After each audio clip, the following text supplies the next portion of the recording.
தீமைக்கு நன்மையை செய்து சுற்றி திரிந்த நமது ஆண்டவராகிய இயேசு கிறிஸ்துவின் இனிதான நாமத்தினாலே அனைவருக்குமாக வாழ்த்துதல்களை கூறிக்கொள்கின்றேன். முள்ள முள்ளால் தான் எடுக்கணும் அப்படின்னு ஒரு பழமொழியை கேட்டிருக்கோம். அந்த முள்ளால் தான் எடுக்கணுங்கிற பழமொழிக்கு ஏற்றபடி தெனாலிராமன் கதையில் வந்த ஒரு கதையை இப்போ உங்களுக்கு நான் சொல்ல விரும்புகிறேன். விஜயநகர பேரவையில் சுந்தரர் அப்படிங்கிற ஒரு அமைச்சர் இருந்தார். அவருக்கு எப்போதுமே தெனாலிராமனை பார்த்தோம் அப்படின்னா பிடிக்காது. ஏன்னா எப்போ பார்த்தாலும் தெனாலிராமன் வரக்கூடிய பிரச்சனைகளுக்கு நல்ல முறையில் ஒரு தீர்வு காண்பிக்கிறாரு.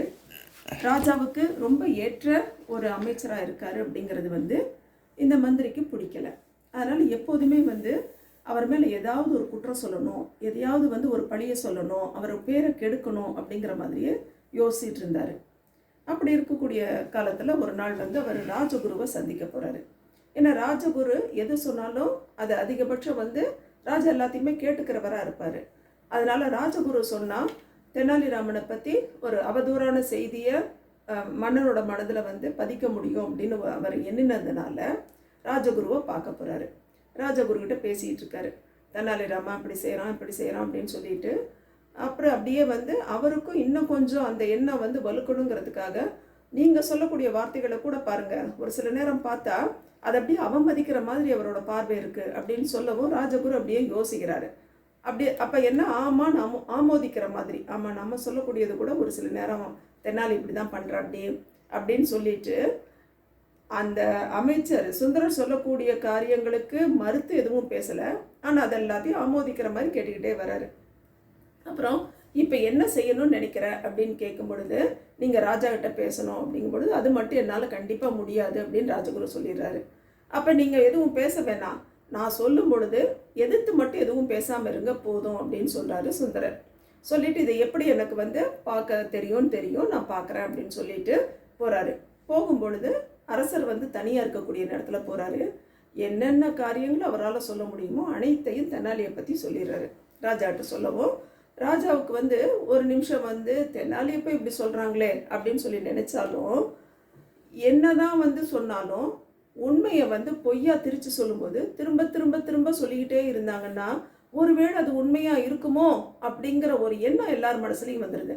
அந்த மாதிரி இந்த சுந்தரர் போய் சொல்ல சொல்ல ராஜாவுக்கு ஒரு சந்தேகம் வந்துடுது. ஒருவேளை தெனாலி செஞ்சிருப்பா அப்படியோ, தீமைகள் செய்ய ஆரம்பிச்சிட்டா அப்படியோ, மக்கள்கிட்ட மதிப்பு வாங்கணுங்கிறதுக்காக அவதூறாக பேச ஆரம்பிக்கிற அப்படியோ அப்படிங்கிறது மாதிரி நிறைய காரியங்களை யோசிக்க ஆரம்பிக்கிறாரு. யோசிச்சுட்டு அடுத்த நாள் அரசவை கூடும் பொழுது அவருக்கு அந்த எண்ணங்கள் உள்ளுக்குள்ளே அப்படியே பொங்கிட்டு இருக்கிறதுனால அவரால் அடக்க முடியலை. எடுத்தவொடனே கேட்டார், தெனாலி என்னை பற்றி நிறைய பேசிகிட்டு இருக்கீங்களா, மக்களை திசை திருப்புறீங்களா அப்படிங்கிறது மாதிரி ஒரு பாடு பேச ஆரம்பிச்சிட்டாரு. பேச ஆரம்பிக்கவும் ஒன்றுமே புரியலை தெனாலிக்கு. அமைதியாயிட்டாரு. அப்புறம் உடனடியாக அரசவையை விட்டு வெளியில் போயிடுறாரு.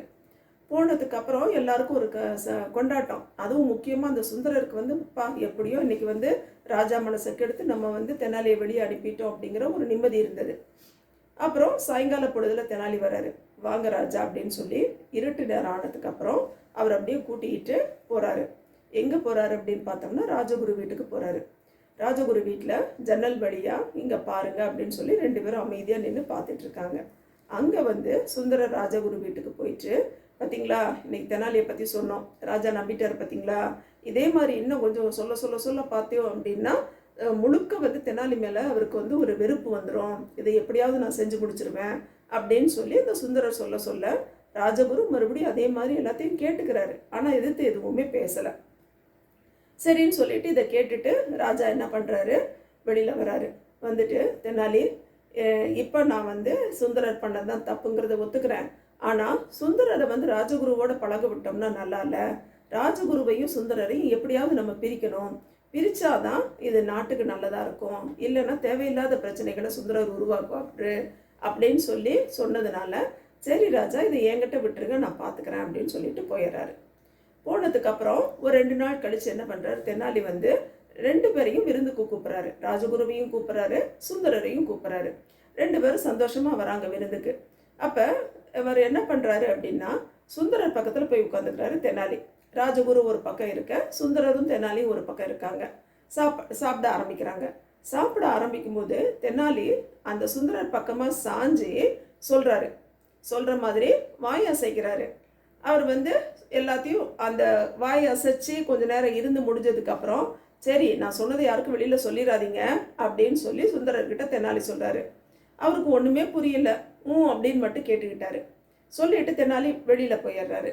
தெனாலி போனதுக்கப்புறம் ராஜகுரு கேட்குறாரு சுந்தரர்கிட்ட, தெனாலி என்ன சொன்னார் அப்படின்னு கேட்கும் பொழுது, ஒன்றுமே சொல்லலையே, தெனாலி எதுவுமே என்கிட்ட சொல்லலையேங்கும் பொழுது திரும்ப திரும்ப ராஜகுரு கேட்டும் சுந்தரர் வாயிலிருந்து இதுதான் வருது, எதுவுமே தெனாலி என்கிட்ட சொல்லலையேங்கும் பொழுது அப்போ தான் ராஜகுருவுக்கு உரைக்குது. அப்போ சுந்தரர் வந்து என்கிட்ட வந்து அடுத்தவனை கோள் சொல்கிற மாதிரி சொல்லிட்டு இப்போ தெனாலி சொன்ன இதையும் மறைக்கிறாப்படி.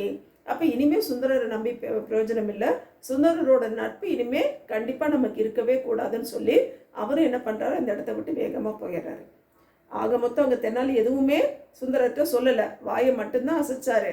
ஆனால் அந்த நிகழ்வு பார்க்கும் பொழுது ஏதோ தெனாலி சுந்தரர்கிட்ட சொன்ன மாதிரி, ஆனால் கடைசியாக ஒரு வார்த்தை வந்து என்ன சொல்லிட்டாரு, நான் எதுவும் சொன்னது வெளியே சொல்லாதீங்கன்னு சொன்னதுனால எதையோ வந்து மறைக்கிறாரு சுந்தரர் அப்படின்னு சொல்லி ராஜகுரு நினைச்சதுனால, ஏற்கனவே சுந்தரரை பற்றி அவருக்கு வந்து அவர் இந்த மாதிரி அடுத்தவங்களை பற்றி அவதூறாக பேசக்கூடிய ஆள், காரியங்களை திரிச்சு சொல்லக்கூடிய ஆளுங்கன்னு அந்த ஒரு நினைவு இருந்ததுனால இனிமேல் நம்ம சுந்தரரோட பழக்கமே வச்சுக்க கூடாதுன்னு சொல்லி அதோட நட்பை முடிச்சுட்டு போகிறாரு. இது வந்து ஒரு கதை தாங்க. நம்ம வாழ்க்கையிலையும் பார்த்தோம்னா நிறைய நேரங்களில் உண்மைக்கு புறமான காரியங்களை திரிச்சு சொல்லக்கூடிய காரியங்கள் ஏகமாக நடக்குது. அப்போ நமக்கு வந்து அது தெரிய வரும் பொழுது புத்திசாலித்தனமாக நடந்தால் அதை மேற்கொள்ள முடியும். அப்போ தீமையை நன்மையால் வெல்லு அப்படிங்கிற ஒரு வசனத்தை வந்து நம்ம வந்து இடத்துல வாசிக்கிறோம். என்னதான் முள்ளால் எடுக்கணும் அப்படின்னாலும் தீமைக்கு தீமையை தான் செய்யணுங்கிற அவசியம் கிடையாது. ஏன்னா நம்ம வந்து வசனங்களை வாசிக்கிறவங்க வேதத்தை நன்கு தெரிஞ்சவங்க. அப்போ தீமையை கொண்டு சரி கட்டுறதுங்கிறது இல்லாமல் தீமையை எப்படி நன்மையால் வெல்ல முடியும் அப்படிங்கிறத நம்ம பார்க்கணும். ரோமர் 12:21 பார்க்குறோம், தீமையினாலே வெல்லப்படாமல் தீமையை நன்மையினால் வெல்லு அப்படிங்கிறது பார்க்குறோம். அது மாதிரி அதே அதிகாரம் 9வது வசனத்தில், உங்கள் அன்பு மாயமற்றதாய் இருப்பதாக, தீமையை வெறுத்து நன்மையை பற்றி கொண்டிருங்கள் அப்படின்னு சொல்லி. அதனால நம்ம வாழ்க்கையில் நமக்கு விரோதமாக என்னதான் வந்து பொய் பேசினாலும் பொய்யை திரிச்சு சொன்னாலும் நம்ம தீமை செஞ்சவங்களுக்கு தீமையை தான் செய்யணுங்கிறது இல்லாமல் எந்த அளவுக்கு நம்ம அவங்களுக்கு நன்மையை செய்ய முடியுமோ அந்த அளவுக்கு நன்மையை செஞ்சு அந்த தீமையை நம்ம நன்மையால் வெல்றதுக்கு நம்மால் இயன்றவரை கர்த்தருடைய ஒத்தாசையோடு அனைத்து காரியங்களையும் செய்வோம்.